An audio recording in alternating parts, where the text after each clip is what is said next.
जय माता दी दोस्तों। आज की वीडियो में हम सभी देखेंगे अखंड दीप हमें कैसे जलाना है, अखंड दीप जलाने के क्या नियम होते हैं और अखंड दीप किस दिशा में जलाना चाहिए। तो चलिए सबसे पहले देख लेते हैं। हमें इस तरह एक दीपक लेना है।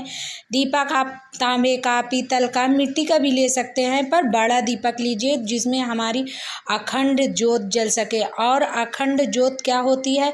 अखंड ज्योत मतलब जो खंडित ना हो उसे अखंड ज्योत कहते हैं।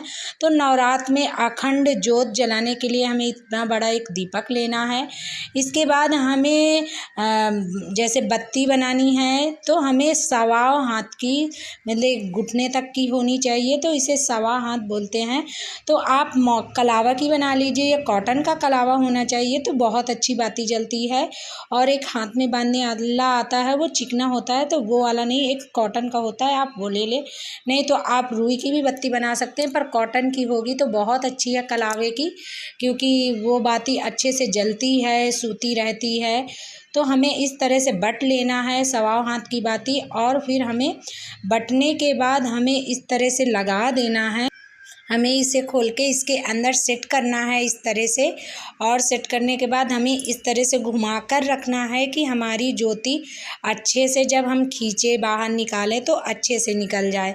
इस तरह से हमारी दीपक में अखंड ज्योत लग जाएगी, मतलब कि बाती पड़ जाएगी। इसके बाद हमें अखंड ज्योत जलाने के लिए कोई प्लेट या आप बड़ा पात्र ले लें। तो हमें पहला नियम क्या है, चलिए देख लेते हैं। पहला नियम हमारा अखंड ज्योत जलाने के लिए, जब हम अखंड ज्योत जलाते हैं तो हमें घर में ताला लगाकर नहीं जाना होता है अखंड ज्योत जलाने के बाद।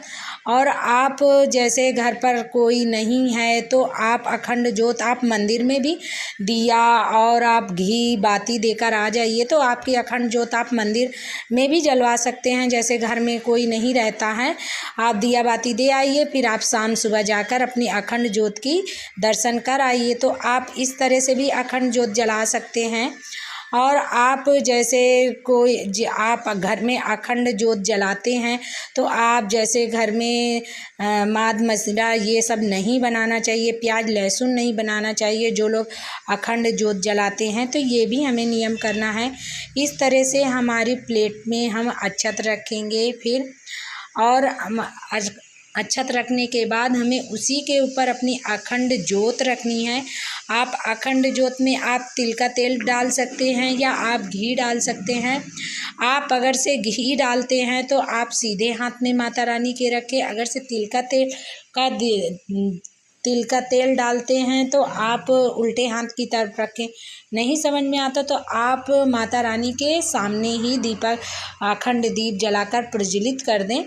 इस तरह से फिर हमें जब प्रज्वलित कर देंगे तो हमें जैसे कार्बन लग जाता है, जब दीपक जलता रहता है, हमें 9 दिन दीपक जलाने हैं अखंड दीप।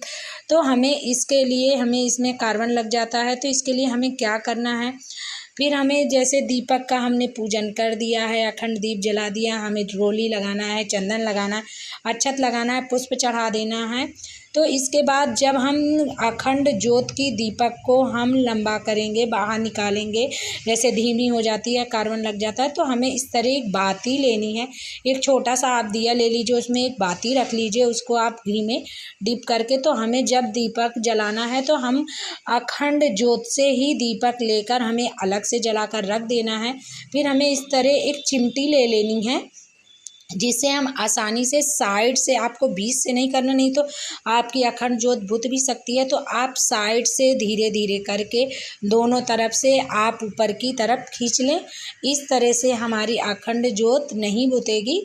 और उसके बाद आपने जो ये दीपक जलाया है तो ये हम अखंड ज्योत से ही जलाए हैं, तो हम ये बाती को लेकर हम उसी अखंड ज्योत में ही हम डीप करके छोड़ देंगे। आप अलग से भी जला सकते हैं या आप वही बाती को उसी में छोड़कर भी निकाल लीजिए। तो इस तरह से हमारी अखंड ज्योत जलानी है। और आप ये चिमटी और एक दीपक आप अपने पूजा के पास ही रखें। इस तरह से हमारी अखंड ज्योत हो जाएगी। आप अखंड ज्योत जलाने के लिए बहुत से नियम होते हैं। आप अखंड ज्योत घर पर जलाते हैं तो हमें घर नहीं छोड़ना, या तो आपकी कोई ज्योत जलाने वाला हो, पूजा करने वाला हो, तो आप अखंड ज्योत जला सकते हैं। इस तरह से हमारी अखंड